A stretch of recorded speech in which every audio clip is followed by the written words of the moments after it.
이스라엘 땅을 돌아보면 너무 놀라운 게 신구약 성경에 기록되어 있는 그 어떤 사건의 중심이 되는 그 지역들이 이름만 남아있는 게 아니라 그 지역에 역사했던 아주 중요한 사건의 현장들이 발굴되거나 보존되어서 그대로 보여지고 있다는 것이 얼마나 놀라운지 모릅니다. 오늘 우리는 예루살렘의 8개의 중요한 문들 중에 예수님이 가장 자주 드나드셨던 문이 예루살렘 동북쪽 기드론 골짜기를 건너서 감람산으로 가는 바로 이 양의 문이라고 하는 문입니다. 제가 자주 성지 이야기를 할 때 많이 강조했는데 왜 그 문을 양의 문이라고 이름을 지었느냐? 예루살렘의 절기가 되면 특별히 많은 제물 중에 양을 드리는 것이 가장 빈번한 제물인데 전국에 흩어져 있는 많은 하나님의 백성들이 절기 예물을 가지고 양을 끌고 올 때는 반드시 그 양의 문으로만 들어와야 돼요. 그래서 양들이 드나드는 문이다 해서 양의 문이라고 이름을 지었습니다. 훗날에 그 예루살렘 성벽을 다시 보수할 때 4마리의 사자를 그 양의 문 위에다가 문양을 붙여놨어요. 그래서 훗날에는 사자문이라고도 이름이 불려집니다. 초대교회 시대에는 스데반이 그 양의 문 밖에서 사울이 주동자가 되어 악한 유대인들이 돌을 던져 스데반을 돌로 쳐 죽였던 장소가 양의 문 밖입니다. 그래서 초대교회 이후 성도들은 그 양의 문을 스데반 게이트, 스데반의 문이라고 그렇게 불려집니다. 놀랍게도 예수님이 세상 죄를 지고 가는 하나님의 어린 양이라고 외쳤던 침례 요한의 외침같이 예수님도 그 양의 문을 즐겨 드나드셨고 결국 양의 문 넘어 기드론 골짜기 건너 겟세마나에서 기도하고 체포당한 후에 그 양의 문으로 끌려오셔서 그 양의 문 안쪽에서부터 시작되는 비아 돌로로사 고난의 길을 직접 걸으시고 골고다의 십자가에 달려 죽으셨습니다. 그 양의 문에서 약 50m 정도 성전 안으로 들어오면 비아 돌로로사 고난의 길을 막 접어 들려가는 거기 오른편에 이 베데스다 연못이 발굴되어서 많은 순례객들이 그 베데스다 연못을 맞이하게 됩니다. 특별히 그 연못이 베데스다라고 이름이 지어지게 된 것은 정확하게 언제부터인지는 모르겠지만 오늘 본문이 아마 그 배경이 되지 않았나 생각되어집니다. 그곳의 연못은 BC 8세기경부터 있었는데 BC 8세기 이전 BC 200년경부터 연못에 큰 못을 만들어서 감람산 높은 곳에 골고다 언덕에서 비가 오면 그 물을 모아서 그곳에 큰 저수조를 만든 것이 오늘 베데스다 연못의 기원입니다. 그 베데스다 연못을 지금 다 발굴해 놓지는 않았습니다. 왜냐하면 세월이 지나면서 묻어놓고 그 위에 집을 지었기 때문에. 그래서 고고학 발굴을 한다는 게 어려운데 그 연못이 있는 곳을 기점으로 몇몇 집들을 사들이고 훗날에 고고학 발굴을 했는데 발굴을 해보니까 연못의 깊이가 약 7m에서 8m 정도 깊이, 그리고 한쪽 면이 약 40m에서 50m, 또 다른 면이 약 50m에서 55m. 그래서 쉽게 생각하면 축구장 크기 버금가는 큰 저수조를 그곳에 만들어 놓았다는 거죠. 그래서 우기가 되면 감람산이나 골고다 언덕에서부터 흘러놓는 물을 다 모아놨다가 절기 때가 되면 당시 예루살렘 성 안에 많이 모이면 20만 명, 적게 모이면 15만 명 정도, 그렇게 엄청난 종교 행사들을 특히 6월절 같은 경우는 무교절과 함께 그 일주일 동안 그 성 안에 행사를 하기 때문에 그곳에 쓰여지는 아마 정결 예식에 사용되는 거의 모든 물을 이곳에서 사용했던 것으로 추측하고 있습니다. 특별히 이 베데스다라는 이름의 뜻은 집이라고 하는 베이트, 그리고 잡이라고 하는 헤세드, 그래서 이 두 말이 함께 합성어가 돼서 베데스다, 즉 자비의 집이라고 이름이 불려지게 되었습니다. 근데 놀랍게도 오늘 성경에 보니까 그 자비의 집 안에 온갖 병든 자들이 다 모여 있다라고 말합니다. 그 안에 모여 있는 병든 자를 성경은 기록하기를 3절에 이렇게 기록하고 있습니다. 많은 병자, 맹인, 앞을 보지 못하는 사람, 다리를 저는 사람, 혈기가 말라서 즉 스스로 몸을 움직일 수 없이 누워있는 사람들, 그 대표적인 질병의 권원을 소개합니다. 그들이 그곳에 모여있는 이유는 가끔 가다가 천사가 내려와서 그곳에 물이 움직일 때 가장 먼저 들어가는 자가 고침을 받는다는 당시에 병든 자에게 가장 큰 빅뉴스와 같은 뉴스가 여기저기 들려오기 시작했습니다. 아마 오늘을 사는 우리와 다를 바가 없죠. 그래서 옛날에 우리 어른들은 지혜를 갖고 말하기를 병은 알리는 게 좋다. 그러다 보면 여기저기 이야기를 듣고 좋은 의사를 소개하거나 좋은 약을 소개하거나 그래서 어떻든 그 소개를 받고 고침을 받는데 좀 더 유명하게 소문이 나면 그냥 문전성쇠를 이루지 않습니까? 그런데 오늘 본문에 이 베데스다 연못의 자비의 집에 소문난 자비는 모든 병든 자에게는 아마 가장 큰 빅뉴스가 되었을 겁니다. 어떤 병에 걸렸든지 천사가 물을 움직일 때 가장 먼저 보고 들어가면 다 고침을 받는다는 빅뉴스였습니다. 그런데 그곳에 앞을 보지 못하는 자들, 다리를 저는 자들, 혈기 마른 자들, 가만히 생각해 보면 이 베데스다는 오늘날은 다 묻혀버린 땅이고 이제 이 지구촌에 다시는 베데스다는 없지만 이 베데스다에 대한 이 놀라운 치유의 사건을 성경에 기록하고 이 밤에도 우리에게 여러 가지 사고, 질병, 육신의 연약함 속에 살고 있는 우리에게 다시 듣게 하는 것은 우리가 살고 있는 이 땅도 모든 게 다 주어진 것 같고 모든 걸 다 누릴 수 있는 것 같은데 그렇지 못한 베데스다와 같은 세상이 아닌가를 먼저 돌아보고 이 세상 속에 내 힘으로 불가능한 곳에 내가 낫고자 하느냐는 예수 그리스도의 음성을 우리는 어떻게 들어야 우리의 삶의 치유와 회복을 경험할 수 있을까? 이 말씀 속에 예수 그리스도의 마음을 한번 헤아려 보고 우리의 입술의 간구, 우리의 삶의 거룩한 소원이 오늘 이 베데스다의 은혜의 기적을 함께 경험할 수 있기를 주의 이름으로 간절히 축원합니다. 오늘 베데스다의 대표적인 병자, 맹인, 즉 앞을 보지 못하는 자들,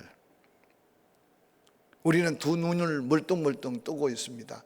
수없이 보고 삽니다. 근데 진정 봐야 될 걸 다 보고 사느냐라고 묻는다면 우리는 아마 고개를 갸우뚱할 수 있을 겁니다. 어떤 때는 똑같은 현실을 보는데도 똑같이 보지 못하는 경우도 얼마나 많은지 모릅니다. 그래서 사람 둘, 셋만 모여보면 어느 날 의견이 맞지 않는 것은 보는 각도에 따라 생각이 다르고 생각이 다른 걸 통해 자기 주장이 다를 수 있다는 겁니다. 예수 그리스도께서는 라오디게아 교회 성도들을 향해 말합니다. 왜 너희 동네 좋은 안약이 있는데도 너희들은 영적으로 그렇게 흐려서 보지 못하느냐. 금을 사서 바른 믿음, 변함없는 믿음을 갖고 안약을 사서 눈을 발라서 밝히 보라고 권면하고 있는 말씀은 오늘 이 시대를 사는 안경을 쓰거나 눈을 수술했거나 부모로부터 태어나서 잘 보고 있는 시력을 가지고 하나님의 뜻과 하나님의 계획과 하나님의 마음을 헤아려 보지 못한다면 베데스다 연못가에 맹인들과 오늘을 사는 우리와 뭘 다를 바가 있겠습니까? 그런데 우리는 보지 못한다고 생각하지 못하고 보여달라고 기도하지 못하는 우리의 모습을 한번 생각해 가면서 베데스다 연못가에 여러분은 어느 모퉁이에 있는지 자신을 한번 돌아보시길 바랍니다. 두 번째 소개되는 환자들은 제대로 걷지 못하고 뛰지도 못합니다. 다리 저는 자입니다. 오늘날 자세히 우리의 실존을 생각해 보면 삶의 절름발이가 되어 버린 인생들이 얼마나 많은지 모릅니다. 영적인 삶의 균형을 잃어버리고 하나님의 사명에 따라 균형을 잃어버리고 남편으로서 아내로서 때로는 내게 맡겨진 중요한 직분과 직책에서 우리는 정상적으로 균형 잡힌 삶을 살고 있을까라고 돌아보면 자주 기웃덩거리고 성경에도 좌로 우로 치우치지 말라고 했는데 오늘날 우리는 바른 목적을 따라 살아가지 못하고 있다면, 아니 누가 옆에서 부축해 주지 않으면, 누가 옆에서 도와주지 않으면 설 수 없는 지경이라면 이 세상 베데스다 연못가에 우리의 모습도 찾아볼 수 있지 않을까 생각해 봅니다. 마지막으로 소개되는 환자는 혈기 마른 자입니다. 외부로 볼 때 외형적으로는 아무 이상이 없어 보입니다. 모든 걸 다 갖추고 있는 정상적인 것 같습니다. 그런데 에너지가 없어요. 여러분, 자동차에 기름이 떨어질 리가 없죠. 떨어지면 불이 들어오고 계속 사인이 나오기 때문에 자동차에 기름이 떨어지는데도 기름 보충 안 하고 그냥 계속 타고 다니는 사람은 아마 운전자 중에 한 명도 없을 겁니다. 근데 가끔 자동차를 정비하는 분 이야기 들어보면 성별 구별하기 좀 어려운데 그래도 대부분 여성 운전자 중에 휘발유만 넣으면 되는 줄 알고 차를 사가지고 계속 휘발유를 먹고 잘 다니는데 어느 날 엔진이 과열되어서 그렇게 사고 나는 경우가 종종 있대요. 그러면서 와서 그런데 기름만 넣으면 가는 게 아니냐고, 즉 엔진 오일을 갈아야 된다는 걸 모르고 차를 끌고 다니는 사람이 간혹 있답니다. 정상적으로 생각하면 이해가 안 되지만 지식적으로 모르면, 그래서 심각한 문제를 안고 자동차 정비에 온다는 사람도 있답니다. 요즘 여러분 건강을 위해서 걱정하는데 그저 외모나 삶을 살아가는 외형적인 모습은 전혀 문제가 없는데 성인병 때문에, 당뇨나 혈압 때문에, 때로는 혈액의 순환이 잘 안 돼서 신경계통이 문제가 있어서 정상적으로 생활하지 못하는 사람이 바로 혈기 마른 사람에게 속한 질병일 수 있을 겁니다. 오늘 베데스다 연못가에 누워있는 이 사람들만의 문제가 아니라는 걸 깨달을 때 오늘 이 말씀이 나에게 하시는 말씀은 무언가 라고 다시 들어보고, 이미 내 안에 예수 그리스도가 계시고 내가 입만 벌리면 응답하시는데 나는 과연 무엇을 구하고 내가 받은 은혜는 과연 어떤 체험적 은혜인가를 한번 더듬어 가면서 분주한 세상, 힘들게만 살아가는 세상 속에 묻혀서 실망하고 절망하기보다는 오늘 당당하게 안식일에 수많은 사람들이 손가락질하고 수많은 사람들이 웬일이냐고 말하지만 자기 인생은 너무나 큰 기적을 경험하고 내 자리를 들고 걸어가라는 그 사람 말만 듣고 내가 일어났더니 내가 일어날 수도 없고 걸을 수도 없었는데 지금 내가 걸어가고 있다. 세상에 수많은 사람들 손가락질하는 그들은 극계하신 예수에 대한 관심이 있는 게 아니라 누가 안식일을 범하게 했냐고 삿대질을 하고 있는 그 앞에 전혀 주눅들지 않고 당당하게, 난 모르겠다 그가 누군지, 그런데 그가 내게 말씀할 때 내게 능력이 나타났는데 내가 한 걸음도 걸을 수 없었는데 봐라 지금 걷고 뛰고 있지 않느냐. 보지 못하는 걸 보고 알지 못하는 걸 깨닫고 스스로 설 수 없었는데 당당하게 서서 하나님께 받은 은혜를 외칠 수 있는 이 고백이 이 밤에 저와 여러분에게 함께하는 귀한 은혜가 되기를 주의 이름으로 간절히 축원합니다. 자비의 집을 한번 가볼까요? 물이 움직일 때 서로 먼저 들어가려고 아우성 치는 그 연못을 한번 상상해 보시기 바랍니다. 어떤 사람은 그냥 뛰어들어서 그 7m 깊이 8m 깊이 물에 몸을 고침받기는커녕 뒤늦게 뛰어들어 아마 익사자도 있지 않았을까요? 그곳은 치유하는 못이 아니라 저수조인데 뿐만 아니라 먼저 들어가는 자가 낫기 때문에 그 총각을 다투고 조금이라도 더 먼저 들어가려고, 그곳에 자비의 집이지만 자비가 없어요. 그곳에 함께 병들어 고침받기를 원하는 목적은 같지만 이웃은 없어요. 서로 경쟁하고 반목하고 질시하고 가까이 있지만 원수가 따로 있는 게 아니라 바로 가장 가까이 있는 그가 원수인 것 같은 자비의 집 베데스다를 우리에게 보여주고 있는 모습입니다. 오늘 이 세상에 살아가는 세상 사람들의 모습이 아닌가 한번 생각해 보시기 바랍니다. 근데 그 가운데 가장 비참한 인생, 38년 된 병자, 그가 원망에 찬 탄식 소리처럼 제가 수없이 물이 동하는 걸 가장 먼저 봤습니다. 아무도 못에 넣어줄 사람이 없었습니다. 이게 자비의 집에 38년 된 그곳에 가장 큰 상처이고 고통받는 그의 외침이 우리 가까이 혹시 들려오는 소리일 수 있고 우리 안에 그 탄식이 자리 잡고 있을 수도 있음을 한번 기억해 보시기 바랍니다. 자기 스스로 절대 구원받을 수 없는 죄인된 인간의 자아상, 그래서 겉은 멀쩡하고 더 화려해 보일지 몰라도 그들의 속은 절망과 좌절에 사로잡혀 있는 그들 속에 우리가 함께 묻혀 사는 세상 속에 우리의 모습이 어떠해야 될지 한번 상상해 보시기 바랍니다. 오늘 본문 요한복음 5장 3절 4절은 그렇게 말합니다. 그 안에 많은 병자, 맹인, 다리 저는 사람, 혈기 많은 사람이 누워 물의 움직임을 기다린다. 이는 천사가 가끔 못에 내려와 물을 움직이게 하는데 움직인 후에 먼저 들어가는 자는 어떤 병에 걸렸든지 낫게 되미르라. 물이 부글부글 끓어올랐던 그때를 한번 상상해 보시기 바랍니다. 그 순간 그것을 바라봤던 사람, 그곳에 먼저 들어가면 낫는다는 그 소식에 대한 확신을 갖고 뛰어들었던 그들의 모습을 한번 상상해 보시기 바랍니다.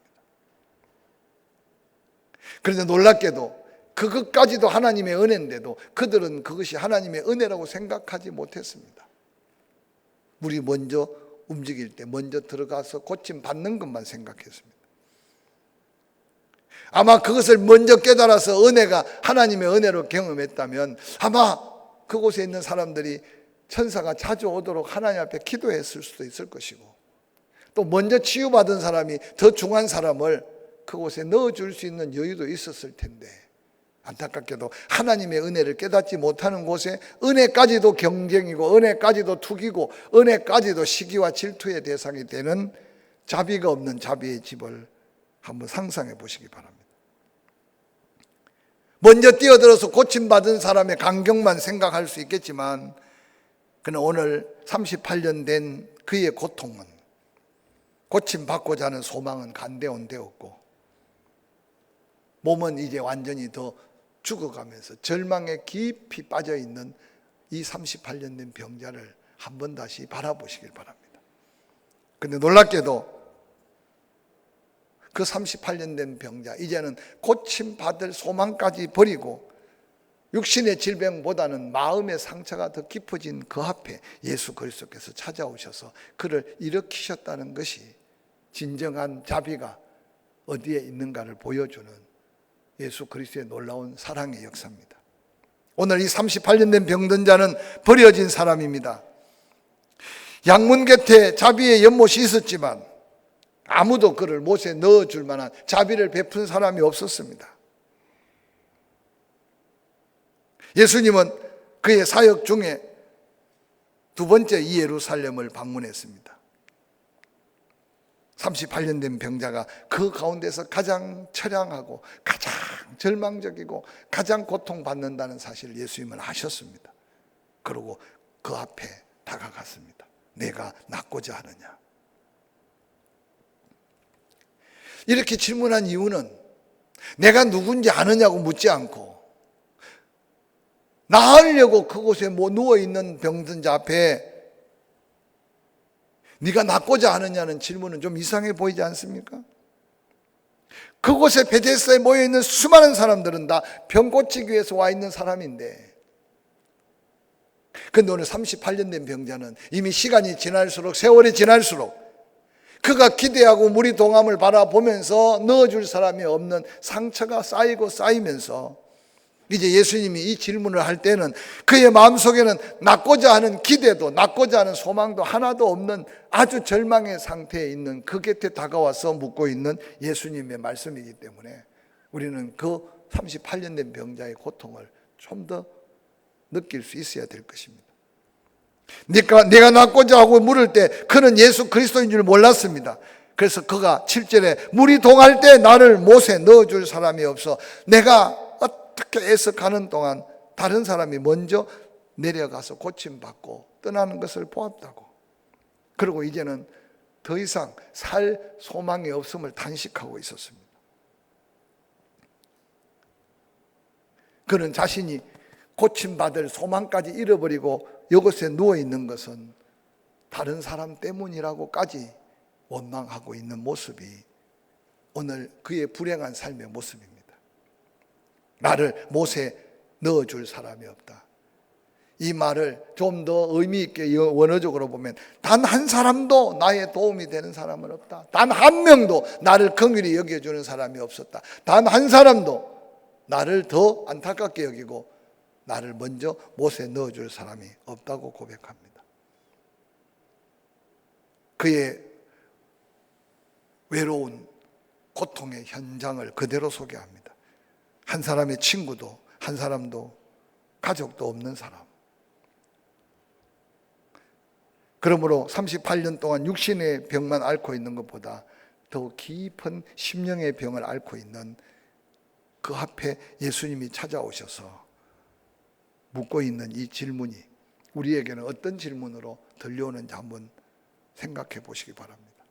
물질 문명이 발달하고 삶이 더 풍요로워질수록 혼자이고 외로움에 고통받는 영혼들이 더 많다는 사실을 기억하시면서 술에 취해 있고 마약에 취해가는 이 세상을 바라보면서 우리에게 먼저 찾아와 주셨다면 우리가 자비의 집에 누군가를 돕는 그 사랑의 손길이 되어야 함을 깨닫는다면 우리의 삶은 훨씬 더 의미 있고 보람된 삶을 살 수 있게 될 것입니다.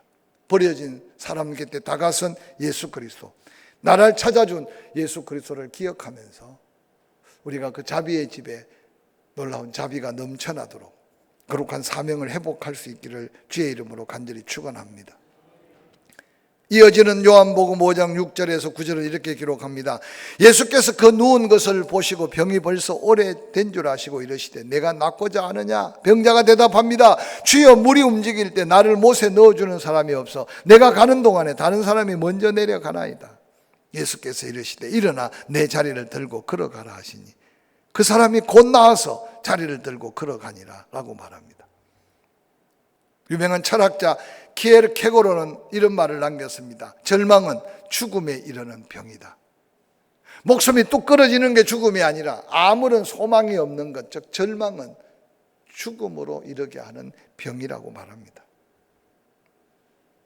낙심하고 실망할 때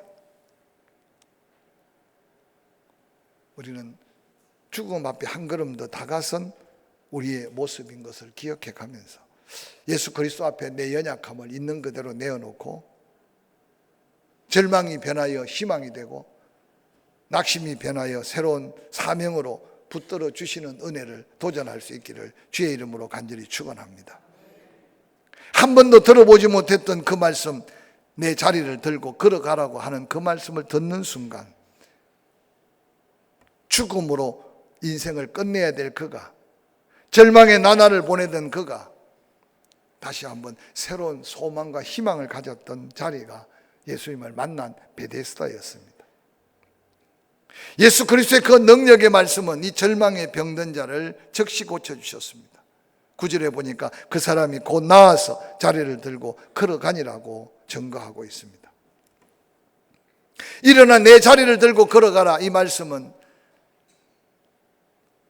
누군가 도와줄 사람이 없다고 불평하며 이제는 절망 속에 있는 그가 하나님 말씀으로 인해 새로운 소망과 희망을 갖고 다리에 힘을 줄 때 생겨났던 그 거룩한 능력, 그 거룩한 은혜를 오늘 교회 안에 우리가 경험해야 될 은혜고, 우리가 누군가를 이끌고 그리스도의 은혜 안에 다가가야 될 놀라운 사명이 있음을 기억하시기를 주의 이름으로 간절히 축원합니다. 의심과 패배의 돗자리, 불평과 원망의 돗자리, 무기력과 절망 속에 자리 잡은 돗자리를 둘둘둘 말아서 당당히 일어서야 될 우리의 삶의 현실을 이 말씀 앞에 다시 바라볼 수 있기를 주의 이름으로 간절히 축원합니다. 일어나 내 자리를 들고 걸어가라는 그 말씀이 떨어지는 순간 말씀이 능력이고 말씀이 기적이 되어서 한번 상상해 보십시오. 이미 그 어떤 것도 도전할 수 없는 포기된 38년 된 병자.